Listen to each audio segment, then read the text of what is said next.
گریا کے بارے میں تو آپ نے جو فرمایا وہ تو قابل اہم ہے، بالکل ٹھیک ہے کہ رونا یا یہ تو بہت بڑا غم ہے، نو ڈاؤٹ، لیکن یہ جو زنجیر زنی کرنا، اور یہ میرے بیٹے کا طرف سے یہ سوال تھا، ایک دن میرے سے وہ بات کر رہا تھا، میں نے ذکر کیا جب، تو مجھے کہہ رہا تھا ابو کہ ان کی پہلے جب حضرت امام حسین کے بعد علیہ السلام کے بعد یہ کہیں آئمہ نے اس طرح کا کوئی جلوس نکالا ہے؟ بچہ تھا نا، اس نے سوال اٹھایا، میں نے کہا بیٹا مجھے تو اتنا زیادہ علم نہیں، گریا کے بارے میں رونا یا اس سے بڑا دکھ تکلیف اور کیا ہو سکتا. تو پھر اس نے کہا یہ اگر گریا ہے ابو یہ تو ٹھیک ہے کہ چلیں تھوڑا سا ہاتھ کا بھی آپ نے دل میں ایسے مار کے بھی دکھایا کہ چلو یہ بھی ایک کسی حد تک آپ ظلم کے خلاف اپنا احتجاج ہے، یہ ظالموں نے اتنا ظلم کیا. لیکن اب اس کے بعد پھر یہ پیٹنا آ گیا، پھر اس کے بعد زنجیریں آ گئی، تلواریں، اور پھر کیا ابھی تو ہمارے پاکستان میں کچھ ایسے لوگوں نے گولیاں ماری اپنے سر میں پیٹ. تو مجھے سر یہ جو بھی ہے نا، آپ مجھے کوئی حدیث دکھائیں اس طرح کا جو ماتم ہے یا جلوس ہے، کیونکہ آپ دلیل کے بہت، کیونکہ آپ ماشاءاللہ اہل اخبار علماء میں سے ہیں، علامہ میں سے ہیں، جو قرآن اور سنت و حدیث رسول اور ائمہ اطہار معصومین کا کوڈ کرتے ہیں. تو کائنڈلی میں آپ سے یہ خواہش کروں گا اور میرا یہ مطالبہ ہے سادہ احترام. دیکھیں اہل بیت علیہ السلام کے غم میں اظہار جزا، یہ تو میں نے بار جو لوگ میرے پروگرام کو اکثر دیکھتے ہیں نا ان کو تو میں نے بار جواب دیا. اظہار جزا، اظہار بیتابی، یہ تو منسوخ ہے، ٹھیک ہے. اور یہ ایک فرعی مسئلہ ہے، یہ فروعات میں ایک مسئلہ ہے نا، کہ مثلا ہم فروعات میں ہے، مثلا جیسے آپ افطار کا ٹائم کس وقت ہوتا ہے، افطار مثلا کس چیز سے کرنا مستحب ہے، اور یہ بھی کوئی واجب تو نہیں ہے کہ آپ سینہ زنی کریں یا زنجیر زنی کریں. یہ ہے کہ بھئی یہ کوئی جائز ہے یا جائز نہیں ہے، مستحسن ہے یا مستحسن نہیں ہے. کوئی واجب ایکسکیوز می، اس میں ضرر ہے نا اس انسان کی جان کو، اپنی جان کو تکلیف میں ڈالنا. اجازت دے بھائی. جی تو اس میں کوئی وجوب کی بات نہیں، یہ صرف ایک آداب ماتم ہے، آداب عزا ہے. ہمارے جو بھائی جماعت و مخالفین ہیں وہ تو اہل بیت علیہ السلام کے غم پہ تو کبھی روتے بھی نہیں ہے نا. آپ کے علماء آپ کے مساجد میں کبھی رونے، حالانکہ یہ آپ کے کتب میں صحیح سنت کے ساتھ ہے، ثابت ہے کہ پیغمبر صلی اللہ علیہ وسلم امام حسین علیہ السلام کے غم میں بلند آواز کے ساتھ روئے ہیں. جبرائیل نے نوحہ سنایا، انہوں نے روئے. آپ کے کتب میں تو یہ کبھی نہیں ہوتا نا، الٹا شیعوں پہ. اور یہ پیغمبر صلی اللہ علیہ وسلم نے نزول واقعہ سے پہلے، نزول مصیبت سے پہلے، جب امام حسین علیہ السلام صحت مند ہیں، ان کے آنکھوں کے تارے ہیں، سامنے ہیں، گود میں ہیں، اس وقت اس طرح روتے ہیں بلند آواز کے ساتھ، ٹھیک ہے نا. جب امام حسین علیہ السلام پہ مصیبت آئی، ان دونوں میں بڑا فرق ہے، مصیبت سے پہلے رونا، مصیبت کے بعد رونا. آپ لوگ اعلان کہ آپ کے کتب اپنے آپ کو اہل سنت بھی کہتے ہو، ہم اہل سنت بھی ثابت ہے کم از کم کہ یہ رسول اللہ صلی اللہ علیہ وسلم کا بلند آواز کے ساتھ گریہ کرنا امام حسین علیہ السلام کی مصیبت میں، یہ ثابت ہے. یہ مصیبت کے نزول سے پہلے، اگر رسول صلی اللہ علیہ وسلم زندہ ہوتے ہیں نزول مصیبت کے بعد، وہ حتماً گریہ سے زیادہ کچھ عمل بجا لیتے، کیونکہ ہمیشہ مصیبت جب نازل ہوتی ہے، مصیبت کی خبر ہونا کہ آئندہ یہ مصیبت ہوگی، اس وقت انسان کو اتنا دکھ نہیں ہوتا. مصیبت جب نازل ہوتا ہے اس وقت دکھ ہوتا ہے انسان کو. تو آپ اس سنت پہ کیوں عمل نہیں کرتے؟ میرا سوال ہے جماعت مخالفین کے علماء و مشائخ سے کہ آپ لوگ اس سنت پہ کیوں عمل نہیں کرتے؟ جو سنت پہ عمل نہیں کرتا وہ یا تو گمراہ یا تو کافر ہے. کیوں یہ سنت متروک ہے تمہارے ہاں؟ الٹا شیعوں پہ اعتراض، شیعہ تو یہ کرتے ہیں الحمدللہ رب العالمین. اچھا بات ہے سینہ زنی کی، بات ہے مثلا زنجیر زنی کی، کہ یہ کیا ثابت ہے کیا نہیں. دیکھیں جہاں تک ائمہ طاہرین علیہ الصلوۃ کا تعلق ہے، ان کے زمانے میں تقیہ کا زمانہ تھا. جنہوں نے امام حسین علیہ السلام کو قتل کیا تو انہی کی حکومت تھی. اس زمانے میں یہ ممکن نہیں تھا کہ وہ کوئی شیعوں کا اتنا بڑا، شیعہ اتنے بڑی تعداد میں بھی نہیں تھے کہ وہ کوئی دستہ نکالیں، کر لیتے تو قتل ہو جاتے. حجاج ابن یوسف کے زمانے میں، بنی مروان کے زمانے میں، انہوں نے کئی دہائیاں حکومت کی، بلکہ لیلۃ القدر خیر من الف شہر، انہوں نے 1000 شہر، 1000 مہینے حکومت کیا. یہ جو لوگوں کو لاتے تھے کہتے تھے لعنت کرو امیر المومنین علی علیہ السلام. اگر کوئی لعنت کرتا تھا تو اس کو چھوڑتے تھے، آپ کے کتب میں بڑی پڑھی ہیں.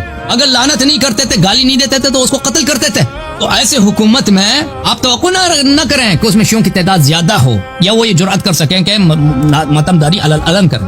ملاحظہ فرمائیے کتاب بحار الانوار علامہ المجلسی رحمۃ اللہ علیہ، جلد نمبر 45 ہے، یہ شابدار احیاء التراث العربی. میں آپ کو یہاں پہ لے کے چلتا ہوں صفحہ نمبر 115 میں. یہ بڑا آپ نے سخت جو سوال کیا نا، حضرت زینب سلام اللہ علیہ، ان کا کنیہ بھی ام کلثوم ہے، لوگوں کو پتہ ہونا چاہیے. ام کلثوم جو ہے حضرت زینب سلام اللہ علیہ کا کنیہ بھی ہے. کوفے میں تھے، ابھی اسرا کا قافلہ آیا تھا تو بات کر رہے تھے، کوفے کے لوگوں کو ڈانٹ رہے تھے کہ تم نے ہمیں دعوت دی اور ہماری مدد نہیں کی. تو اس وقت انہوں نے دیکھا کہ ان کو سنائی دی کہ آواز لوگوں ہر طرف سے گریہ کی آواز بلند ہو گئی. اسی دوران گفتگو آواز کی، گریہ کی آواز اور چیخ و پکار کی آواز بلند ہو گئی. فَإِذَا أَتَوْهُمْ بِرُؤُوسِ يُقَدِّمُهُمْ رَأْسُ الْحُسَيْنِ عَلَيْهِ السَّلَامُ. انہوں نے دیکھا کہ ان کے بھائی کا سر آ گیا. زینب سلام اللہ علیہ نے دیکھا کہ ان کے چہتے بھائی سید الشہداء امام حسین علیہ السلام قرۃ عین النبی صلی اللہ علیہ وسلم کا سر مبارک نیزے بنی امیہ کا لشکر ان کا سر مبارک، ان کے ساتھ حضرت علی اکبر علیہ السلام، حضرت عباس علیہ السلام، یہ سر آ رہے، لیکن سب سے آگے جو سر ہے امام حسین علیہ الصلوۃ والسلام وہ راس زہری قمری، وہ پھول جیسا سر شریف، قمری چاند جیسا سر تھا، اشبہ الخلق برسول اللہ صلی اللہ علیہ وسلم، شبیہ ترین چہرہ تھا امام حسین علیہ السلام کا اپنے نانا کے ساتھ، رسول اللہ صلی اللہ علیہ وسلم، ان کا سر مبارک نیزے پہ، ولحیتہ کسواد السبع، داڑھی بھی ان کی سیاہ تھی، امام حسین علیہ السلام کی شہادت کے وقت عمر ان کی 57 سال تھی. اچھا، ووجہ دارۃ قمر طالع والرمح تلعب بها يمينا وشمالا، چہرہ ان کا بالکل چاند کی طرح خوبصورت، شہادت کے بعد بھی اسی طرح چمک رہے ہیں، اور وہ جو ہے ان کا سر نیزے پر ہے، نیزہ وہ جس شخص کے آدمی کے ہاتھ میں نیزہ ہے نا، وہ کبھی دائیں طرف کر رہا ہے اس کو، کبھی بائیں طرف کر رہا ہے. اچھا، فالتفت زینب الی زینب فرأت راس اخیها، زینب سلام اللہ علیہا نے وہ کیا دیکھا، ایک دفعہ دیکھا کہ بھائی کا سر ہے، امام حسین علیہ الصلوۃ والسلام کا سر اقدس، فنتحت جبینها بمقدم المحمل، حضرت زینب سلام اللہ علیہا نے اپنے سر مبارک محکم مارا ہے، زور سے مارا ہے، وہ محمل تھا نا جو اونٹنی سواری جو تھی نا، دختر نبی صلی اللہ علیہ وسلم، یہ مسلمانوں یہ تمہاری تاریخ ہے، نبی صلی اللہ علیہ وسلم کے اہل بیت کو، ان کی بیٹیوں کو اسیر بنا کے لے کے جا رہے تھے، تو انہوں نے اپنے سر کو محکم مارا ہے، وہاں پہ جو محمل تھا اونٹنی کا جو زین ہے اس پہ زور سے مارا ہے، وہ بہت مضبوط لکڑ کی ہوتی ہے، حتی رأینا الدم یخرج من تحت قناعها، ہم نے دیکھا کہ ان کے پردے کے پردہ تھا چہرے پہ اور قناع تھا اور روپوش تھا، ان کے نیچے سے وہ خون، ہم نے دیکھا کہ بی بی سلام اللہ علیہ کا خون نکل رہا. اچھا، اس کے علاوہ بھی دلائل ہے میرے پاس، اور پھر ان کے نوحہ انہوں نے پڑھا یہاں پر، یا ہلالا لما استتم کمالا غاله خسف فابدأ غروبا ما توهمت یا شقیق فؤادی كان هذا مقدرا مكتوبا یا اخی فاطم الصغيرة كلمها فقد كاد قلبها أن يذوبا يا أخي قلبك الشفيق علينا ما له قد قسى وصار سليبا يا أخا لو ترى عليا لدى الأسر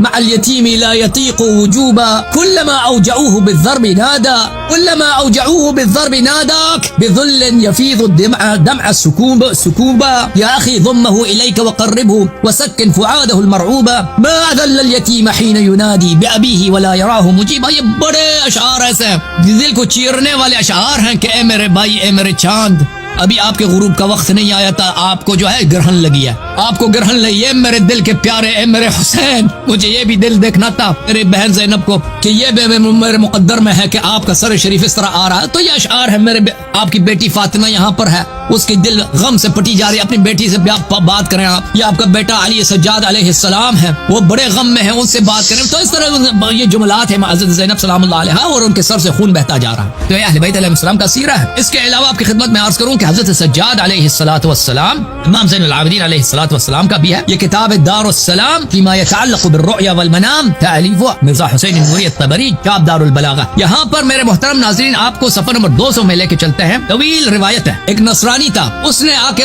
ایک دن امام زین العابدین علیہ السلام کے پاس آیا، اس نے کہا کہ میں نے آپ کے اہل بیت کو خواب میں اس طرح دیکھا. وہ اپنا ایک لمبا خواب بیان کرتا ہے. اس کے خواب میں یہ ہے کہ میں نے خواب میں دیکھا کہ اہل بیت علیہ السلام کا قافلہ آ رہا ہے، اور اس قافلے میں بڑی بڑی آپ کی پھوپھی زینب ہیں، آپ ہیں، اور آپ لوگ بڑے تکلیف میں ہیں. تو وہ بہت طویل واقعہ ہے. وہ اپنا خواب اس نے امام زین العابدین کو علیہ السلام کو سنایا. تو اس وقت میں نے دیکھا کہ آسمان سے کچھ مرکب آئے، تو اس میں بہت ساری خواتین تھے. ایک خاتون سب سے زیادہ غمزدہ تھی، اور وہ آپ کے والد امام حسین علیہ السلام کو بیٹے کہہ کے پکار رہی تھی کہ میرا بیٹا حسین، میرا بیٹا حسین. تو اس کا واقعہ جب سنا امام زین العابدین علیہ الصلوۃ والسلام نے، یہ بڑے سخت الفاظ ہیں، میں وہ 2-3 صفحات کا واقعہ میں ان سب کو نہیں سنا سکتا. تو اس میں یہ ہے کہ امام حسین علیہ الصلوۃ والسلام نے جب یہ مصائب سنے تو امام زین العابدین علیہ السلام سید سجاد علیہ السلام طالع قام على طوله ونتح الجدار البيت بوجهه فكسر انفه وشج راسه وسال دمه على صدره.